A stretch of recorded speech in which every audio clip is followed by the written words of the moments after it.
Baik, itulah dia cara-cara untuk menggunakan rapid test kit ataupun RTK test kit yang digunakan ketika ini untuk kita mengesan dan juga melakukan pengesanan secara kendiri untuk COVID-19. Namun di luar sana ada bermacam-macam brand keluaran test kit ini. Jadi kita ingin berkongsi pada anda bagaimanakah cara penggunaan dan apa langkah-langkah yang perlu anda lakukan untuk memastikan keberkesanan kit ini boleh anda dapatkan. Jadi hari ini kita bersama dengan Dr. Wan Amani Wan Abdul Azim selaku pakar patologi Makmal Kesihatan Awam Kebangsaan Kementerian Kesihatan Malaysia untuk bercakap berkenaan dengan kit ujian saliva atau nasal. Okey, terima kasih doktor bersama dengan kami pada pagi ini. Doktor, kalau sebelum ini kita selalu mendengar berkenaan tentang PCR test yang selalu dilakukan di fasiliti kesihatan. Cumanya untuk apabila hadirnya RTK ini, kita nak tahu apakah antara perbezaannya ujian yang dilakukan secara RTK dan juga PCR ini, doktor. Okey, terima kasih Ismail. Okey, untuk ujian pengesanan virus yang menyebabkan COVID-19 atau SARS-CoV-2 ada dua lah untuk mengesan jangkitan aktif, iaitu ujian RTK dan juga PCR. PCR yang pertama kali diperkenalkan merupakan gold standard method daripada WHO. Cuma RT-PCR atau nama lain dia reverse transcriptase polymerase chain reaction atau kita panggil juga ujian molekular, dia mengesan bahan genetik yang terdapat dalam sel virus tersebut. Manakala ujian RTK, kit ujian pantas rapid test kit RTK antigen lah kita panggil, dia mengesan lapisan luar virus tersebut, lapisan protein yang biasanya ialah protein nukleokapsid lah. Okey, perbezaan lain, biasanya ujian molekular atau RT-PCR ni dia dibuat di makmal. Bila dibuat di makmal, dia memerlukan peralatan yang canggih, dia memerlukan tenaga kerja mahir yang skillful dan terlatih, dan juga masa yang diambil tu agak lama lah, 6 jam hingga 24 jam. Kos pun tinggi lah. Kos pun mahal lah sebab menggunakan alatan-alatan dan tenaga kerja mahir tu semualah. Manakala rapid test kit antigen ataupun RTK antigen ni, dia simple, mudah, ringkas dibuat, boleh didapati di mana-mana lah. Cuma kita kena ingat ada dua jenis RTK antigen. Satu yang profesional. Maksud profesional ni dibuat oleh doktor dan test tu dilakukan di klinik tu sendiri, dan juga self test ataupun RTK kendiri ni yang boleh diberi di pasaran dan dibuat tanpa seliaan anggota kesihatan lah. Maknanya dari segi sampling tu, persamplan untuk self test ni lagi mudah lah. Macam contohnya saliva ataupun nasal. Saliva ni ileo. Nasal ni hidung. Sampel dia sama ada swab ataupun saliva tu mudah diambil dan prosesnya lagi mudah dijalankan lah untuk kegunaan home base ni, self test ni berbanding RTK antigen profesional. Tapi dia benda yang sama, cuma self test dilakukan oleh kita kat rumah. Untuk profesional dilakukan di klinik oleh doktor ataupun anggota kesihatan. Okey, jadi maknanya kita sudah hampir 2 tahun menghadapi situasi pandemik COVID-19 ini. Arahannya berbeza dari semasa ke semasa mengikut peredaran COVID lah. Jadi bagaimana sekarang ni? Apakah arahan yang terkini? Apakah waktu yang sesuai untuk melakukan ujian RTK ataupun PCR? Okey, untuk pada masa sekarang KKM baru mengeluarkan garis panduan pada 1 Mac di mana untuk pengesanan COVID-19 boleh menggunakan RTK antigen kendiri. Sebenarnya RTK antigen kendiri telah mula diguna pakai pada sejak tahun lepas lah, Julai atau Ogos. Tapi pada masa itu mungkin kena menggunakan confirmation by PCR. Maksudnya walaupun dah positif, pergi klinik untuk buat PCR. Tapi dari masa ke semasa, KKM mengubah guideline itu ikut dynamic process of the virus sendirilah. Okey, untuk masa yang sesuai menjalankan RTK kendiri kat rumah, bila kita start ada gejala, kita tak tahu kita dapat kontak dari mana ke, tiba-tiba rasa gatal tekak ke, nak demam, rasa tak sihat lah, tak sihat, kita boleh dapatkan di kedai-kedai terpilih atau farmasi dan menjalankan ujian tersebut di rumah lah. Okey, satu lagi, bila kita ialah close contact lah, terutamanya kita close contact yang bergejala, kita diinform oleh member kita yang kita makan sekali more than 50 minit tanpa pakai mask, kita memang kontak rapat dan kita boleh buat test.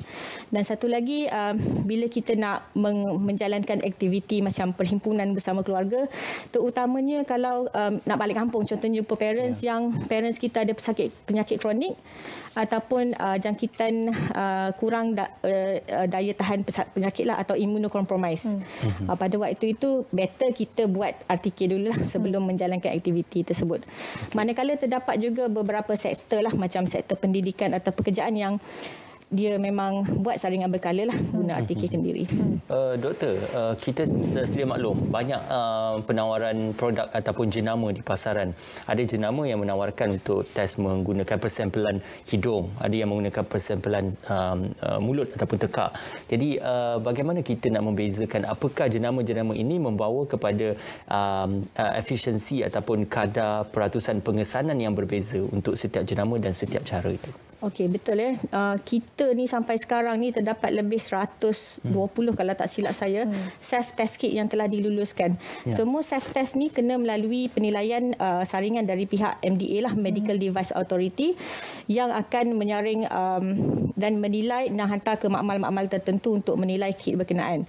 Okey, untuk self test ni sama ada sampel saliva ke, sampel ileo ke, atau sampel nasal, sampel hidung dan berbagai nama, pelbagai harga, pelbagai jenis benda, tapi bila dia melalui MDA, mendapat kelulusan MDA, keberkesanan dia adalah samalah. Maksudnya ada tahap tertentu di mana MDA telah menetapkan sensitiviti dan spesifisitinya berada di kadar, kalau sekarang ni 95% lah kedua-duanya, baru boleh dipasarkan.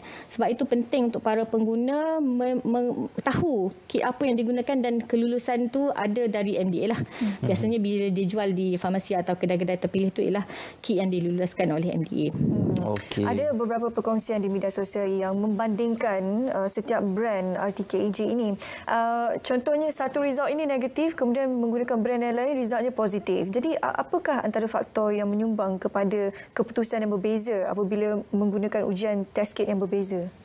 Okey, seperti yang saya katakan tadi, semua kit telah mendapat penilaian. Cuma ada yang 100%, ada yang 90% dari sudut sensitiviti contohnya. Sensitiviti ni ialah kadar positif sebenar orang tu macam dalam 100 orang.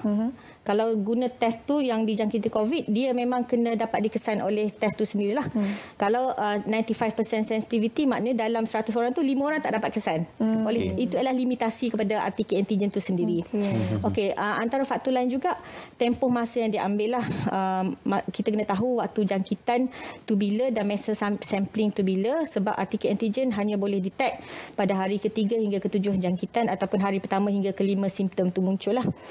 Itu ialah memang limitasi kit tersebut kalau dibandingkan dengan PCR yang memang sensitivitinya 100%. Okey, faktor lain juga ialah cara prosedur tu dibuat lah.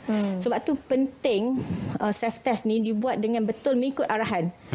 Kadang-kadang sampel ni perlukan swab hidung sebelah ni, ada yang swab biasanya kedua-dua hidung lah, rotate banyak kali. Kadang-kadang pengguna jadi takut ke, gerun ke, dia buat kat luar je, isi padu tu tak cukup.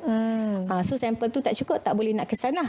Okey, cara melakukan prosedur tu pun sangat penting lah, ikut arahan kit. Buffer kena masuk banyak mana, titis banyak mana, picit macam video tadi cakap 20 kali, ada yang picit 10 kali je. Betul-betul kena ikut arahan. Dan satu lagi cara bacaan. Cara bacaan tu ada kit yang tempoh inkubasinya 10 minit je baru kena baca. Kena baca terus. Ada yang 20 minit, ada yang 30 minit. Sebab tu semua tu memainkan peranan penting lah untuk memastikan ketepatan kit tersebut. Okey.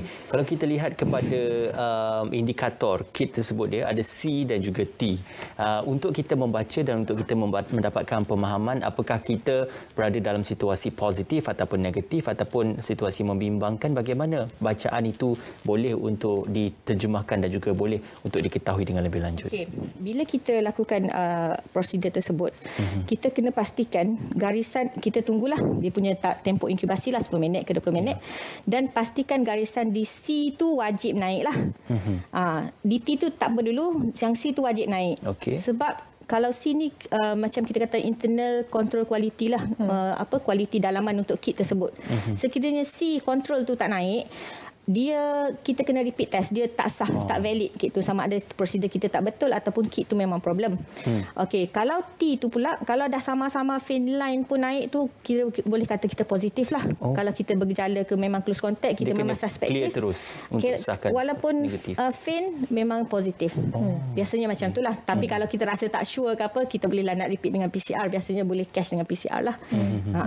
Okey, kalau siapa-siapa yang dah menggunakan RTKAG ini, mereka mereka akan dapat lihatlah bagaimana sebenarnya ada lebihan sebenarnya saliva yang kita titiskan dalam bekas dan sebagainya. Jadi mungkin ini adalah kesempatan sesuai untuk doktor kongsikan apakah cara yang terbaik untuk melakukan pembuangan barang-barang yang sudah tidak digunakan itu. Sebab ialah bayangkan kalau individu itu positif, maksudnya virus ada di dalam semua kelengkapan ini yang sudah dipegang itu. Jadi bagaimana cara untuk memastikan agar pembuangan itu lebih selamat?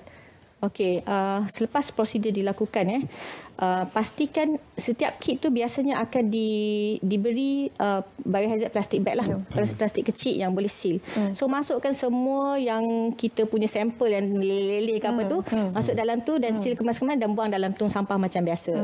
Dan lakukan disinfeksi lah kalau boleh di tempat kemudian, terutamanya kalau ada limpahan, tumpahan ke apalah.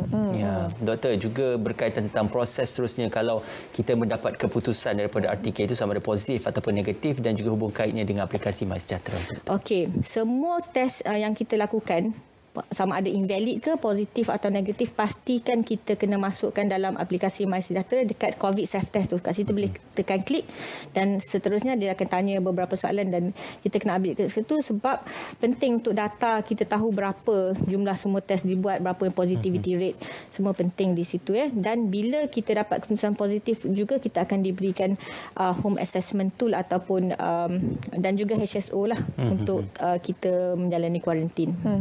Okey.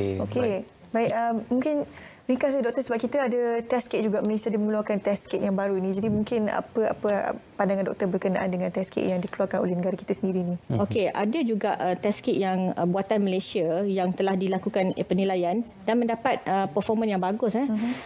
Maksudnya ada yang tak semestinya dari China ke dari Amerika ke dari Malaysia ke, semua yang dinilai mesti melepasi keputusan MDA baru boleh dipasarkan. Maknanya ada kit-kit yang dari negara kita yang dibuat pun mendapat keputusan yang bagus.